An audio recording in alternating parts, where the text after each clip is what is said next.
안녕하세요. 두 번째 시간입니다. 오늘부터 작은 이벤트를 합니다. 영상 보시고 느낀 점이나 깨달은 점을 한 문장으로 댓글 남겨주시면 밴드를 통해 세 분에게 작은 커피 쿠폰 보내드리도록 하겠습니다. 많은 참여 부탁드립니다. 오늘까지 마태복음 5장 예수님의 행복 선언을 살펴봅니다. 잠시 복습해 보면 지금 예수님은 무리와 제자들을 산에서 가르치십니다. 이는 마치 모세와 이스라엘 백성들이 하나님께 시내산에서 율법을 받는 장면을 연상하게 합니다. 이곳까지 온 군중들은 여기저기서 예수님께 찾아온 병자들이었지요. 이걸 어떻게 알 수 있나요? 4장 23절부터 25절을 보면 병자들을 고치신다는 예수님의 소문을 듣고 여기저기서 예수님께 나와왔습니다. 이들은 돌봄받지 못했던 사람들입니다. 경제적으로도 가난하고 마음도 가난한 사람들입니다. 마음이 상할 대로 상해 있던 자들입니다. 당연히 하나님의 채우심을 간절히 바랬던 자들이지요. 예수님은 이러한 하나님의 채우심을 간절히 바라는 심령이 가난한 사람이 행복하다고 말씀하십니다. 하나님 나라가 그들의 것이기 때문입니다. 예수님은 이렇게 기존의 생각을 뒤엎는 말씀을 하십니다. 하나님께 축복받는 자는 부유한 자나 행복과 기쁨이 가득한 자라고 생각했는데 예수님은 가난해도 애통해도 행복할 수 있다고 하십니다. 슬퍼하는 자, 애통하는 자는 행복하다. 아버지 되신 하나님의 풍성한 위로가 깃들기 때문이다 라고 하시는 거죠. 악한 자라도 자녀에게 좋은 것을 줄 알거든 하물며 하늘에 계신 아버지께서 신실하고 선하신 하나님께서 아들을 그냥 지나치실 리 없습니다. 온유한 자는 땅을 다 잃고 사는 시대였습니다. 예전이나 지금이나 강하고 힘센 자들은 독식합니다. 로마 제국의 강한 힘이 유대 땅을 삼켰습니다. 그러나 예수님 말씀하신 바 온유한 자가 하나님의 약속과 보상을 받을 수 있는 자라고 하십니다. 온유한 자는 겸손한 자, 순종하는 자이기에 그렇습니다. 이렇게 기존의 생각을 뒤엎으시면서 하나님 나라 백성의 삶에 대해 말씀하셨습니다. 받는 복이 아닌 사는 복에 대해 말씀하셨어요. 오늘은 나머지 6절부터 살펴보도록 하겠습니다. 의에 줄이고 목마른 자는 복이 있나니 그들이 배부를 것이며 의에 사용된 단어는 공정한, 흠없는, 거룩한, 공의로운 다양한 뜻을 가진 단어입니다. 하나님의 공의, 하나님의 정의, 하나님의 사랑 등으로 다양하게 해석할 수 있습니다. 하나님이 세우실 질서와 구원 또한 의입니다. 예수님께 모인 이 군중들은 하나님의 통치와 다스림에 굶주린 자들입니다. 로마 제국의 폭력과 힘이 지배하는 세상 속에서 이들은 억압당하며 지냈습니다. 유대 지도자들에게도 돌봄받지 못했어요. 이들의 삶은 상할 대로 상해 있었습니다. 당연히 이들에게는 하나님의 정의를 향한 목마름, 갈증이 있었을 것입니다. 하나님의 정의, 공의, 하나님의 다스림과 통치가 이루어지기를 갈망한 사람들에게 의를 갈망하는 너희에게 복이 있다고 예수님 선포하십니다. 유대인들은 정의로운 사람, 율법을 잘 준행하는 사람이 축복받는다고 생각했어요. 의로운 삶의 방식을 잘 유지하면 복받는다고 여겼습니다. 따라서 가난한 사람들, 병자들은 율법을 어겨서 하나님께 죄를 지어서 그렇게 되는 것으로 생각했죠.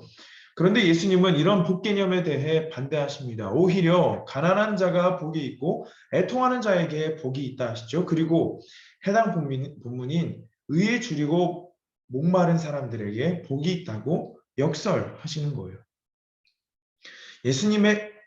예수님은 의를 신실한 자세로 계속해서 힘써 추구하는 것으로 말씀하십니다. 쉬지 않고 의를 향해 달려가는 것이 복 있는 사람입니다. 줄이고에 해당하는 단어는 열망하다라는 뜻을 가지고 있고 목마른에 해당하는 단어는 갈급해하다라는 뜻을 가집니다. 즉 계속해서 하나님의 정의와 공의, 사랑, 구원을 추구하는 자에게 하나님의 질서를 이루기 위해 신실하게 하나님을 의지하는 자에게 복이 있다고 예수님 말씀하시는 겁니다. 예수님의 말씀은 지당하십니다. 우리만 봐도 알 수 있죠. 나이만으로는 의로움에 도달할 수 없습니다. 내 힘만 가지고는 의로운 삶을 살 수 없지요. 우리는 연약한 피조물이기에 하나님과 동행하지 않으면 의롭게 살 수 없습니다. 따라서 예수님은 하나님을 붙잡고 의에 줄이고 목말라 하는 신실한 믿음에 복이 있다고 하십니다. 율법을 지킴으로써 의로워지는 것이 아니라 주님께서 우리를 의롭다 여겨주십니다. 또한 주님 닮은 형상, 의로운 자로 주님께서 다듬어 가세요.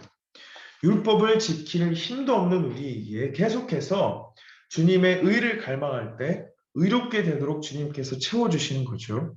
따라서 우리는 하늘의 양식을 늘 갈망해야 합니다. 땅의 양식을 먹고 싶어 하듯이, 땅의 양식을 갈망하듯이 하늘 양식에 줄이고 목말라 해야 합니다.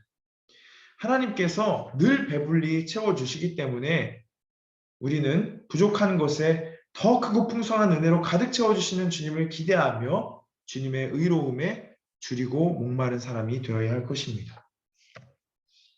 7절 긍휼히 여기는 자는 복이 있나니 그들이 긍휼히 여김을 받을 것이니요. 누군가를 긍휼히 여긴다는 것은 참 어렵습니다. 누군가를 용서하기도 어렵지요. 그러나 누군가를 용서하지 않고 증오를 품고 살 때 어떻게 될까요? 나의 삶이 망가지게 됩니다.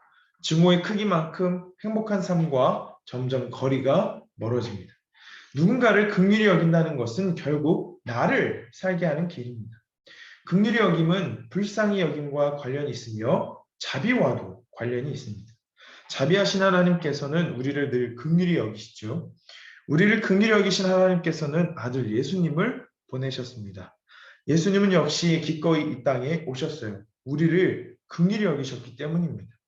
의롭게 살지 않는 우리, 악을 행하는 우리를 하나님은 늘 긍휼히 여기십니다. 긍휼히 여기시는 이 하나님을 기억할 때 나도 누군가를 긍휼히 여길 수 있겠지요. 용서하시는 하나님을 기억할 때, 자비로우신 하나님의 자비를 기억할 때 나도 누군가를 용서할 수 있으며 누군가에게 자비를 베풀 수 있습니다. 그러므로 누군가를 긍휼히 여기는 자는 내가 이미 하나님께 긍휼히 여김을 받고 있음을 기억하는 사람입니다. 나의 부족함을 아는 겸손한 사람이지요. 그렇기에 그 사람은 복이 있는 사람입니다.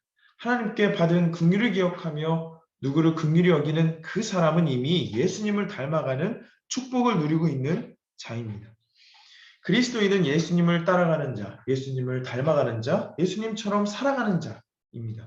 그렇다면 예수님께서 자신의 몸을 내던져 사람들과 나를 살리셨던 것처럼 나도 역시 예수님의 마음을 품고 주변의 아픔에 몸을 던져야 할 것입니다.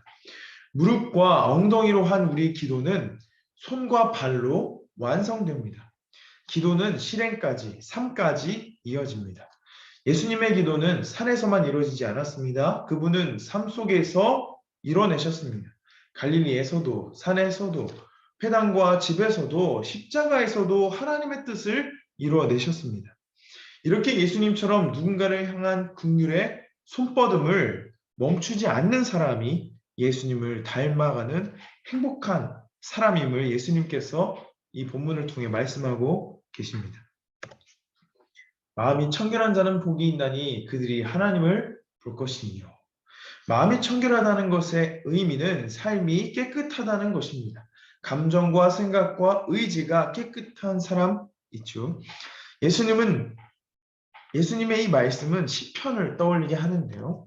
시편 15편 1절은 여호와여 주의 장막에 머무를 자 누구 오며 주의 성산에 사는 자 누구 오니이까 정직하게 행하며 공의를 실천하며 그의 마음에 진실을 말하며 또한 시편 24편 3절입니다. 여호와의 산에 오를 자 누구며 그의 거룩한 곳에 설 자가 누구인가? 곧 손이 깨끗하며 마음이 청결하며 뜻을 허탄한 데에 두지 아니하며 거짓 맹세하지 아니하는 자로다.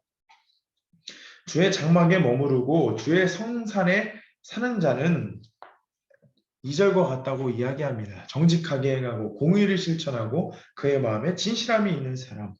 또 시편 24편은 이렇게 노래합니다. 여호와의 산에 오를 자, 그의 거룩한 곳에 설 자는 손이 깨끗하며 마음이 청결하고 뜻을 허탄한 데에 두지 아니하고 거짓 맹세하지 않는 자입니다.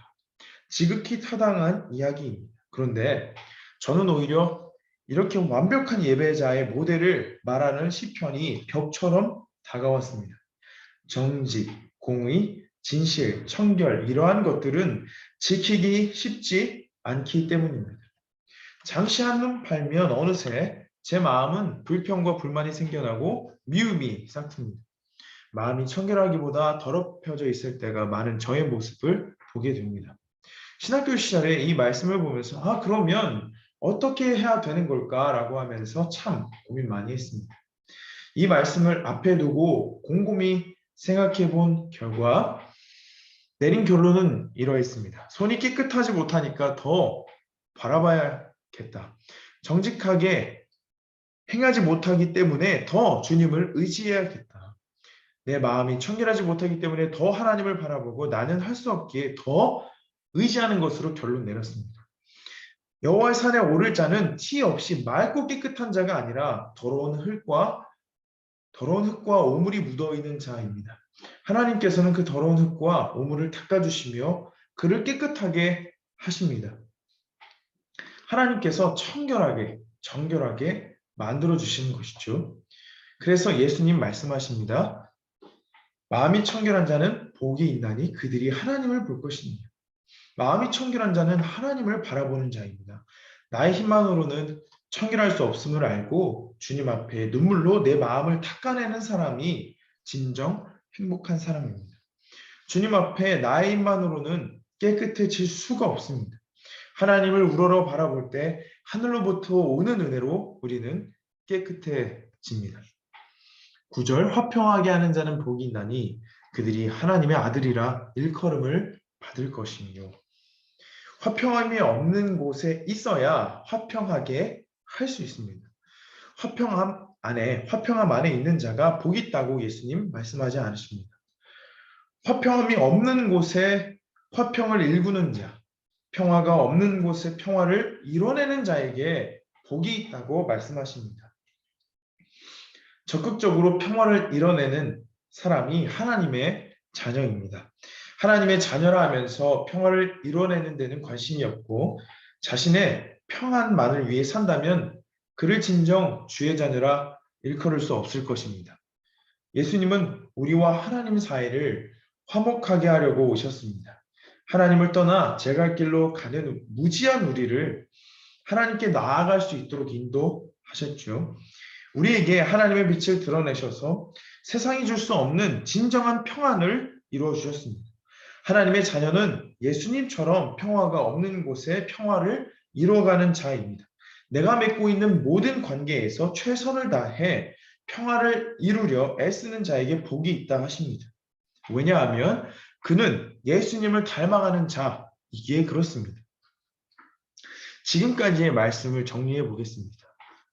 3절부터 정리를 해보면 눈으로 한번 성경을 보시면서 3절 심령이 가난하여 주님만을 바라는 자에게 하나님의 다스림이 임하기 때문에 그는 행복합니다.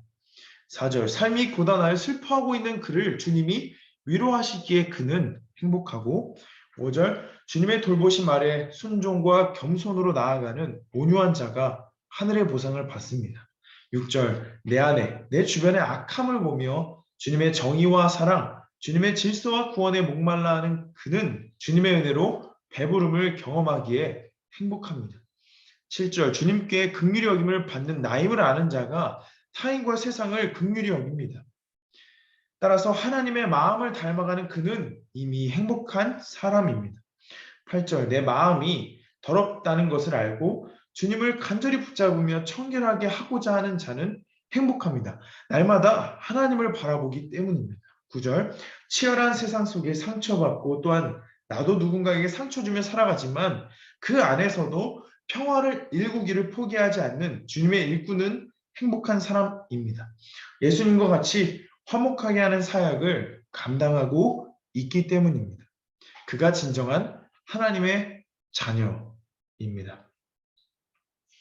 그리고 10절부터 12절로 예수님의 행복 선언은 마무리됩니다. 10절 의를 위하여 박해를 받는 자는 복이 있나니 천국이 그들의 것임이라. 예수님을 닮아가며 살다 보면 크고 작은 어려움을 겪습니다. 내 악함 때문에 힘들고 사회의 시선과 통념에 갈등하지요. 선을 추구하다 보면 겪는 박해들이 있습니다.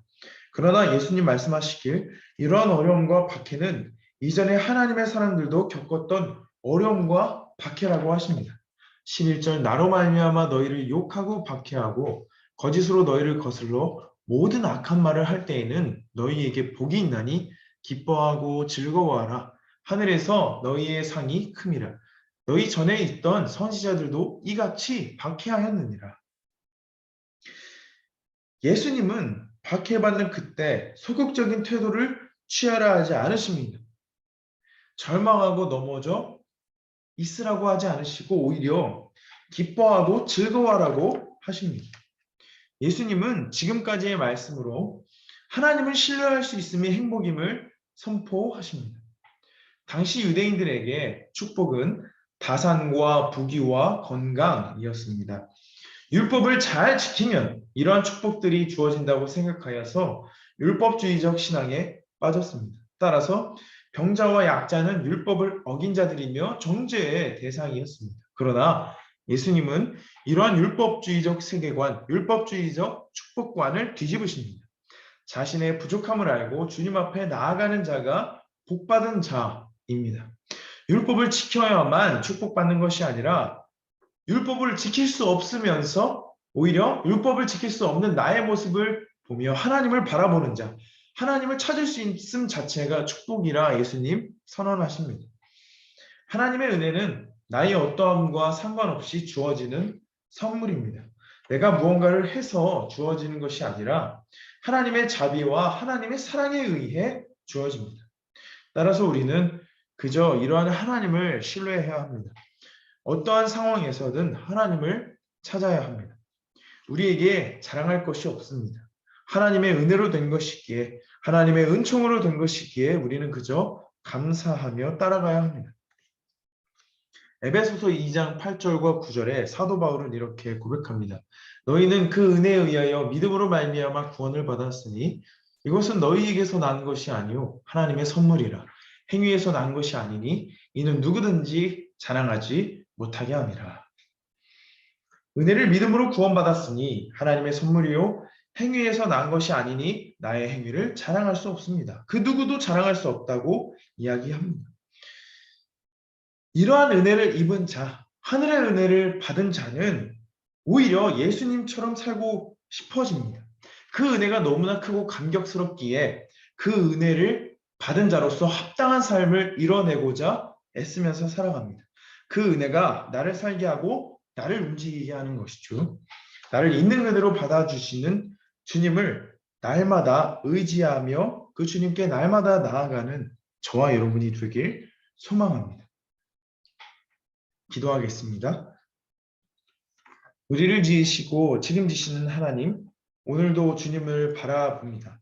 주님을 더욱 바라보게 하옵소서. 우리 안에 매일의 결단이 일어나게 하옵소서. 부족함을 늘 깨닫고 동시에 주님의 채우심을 바라며 전진하는 우리가 되게 인도하옵소서. 예수님의 이름으로 기도합니다. 아멘. 함께 해주셔서 감사합니다. 이것으로 오늘까지 행복선언 2주차 마치고 다음 주부터는 주기도문에 대해서 함께 살펴보도록 하겠습니다. 한 문장 댓글 이벤트 많은 참여 부탁드리고요. 다음 주까지 말씀 안에서 주님의 인도하심 아래서 잘 살아가시는 여러분이 되길 축복합니다. 다음 주에 뵙겠습니다.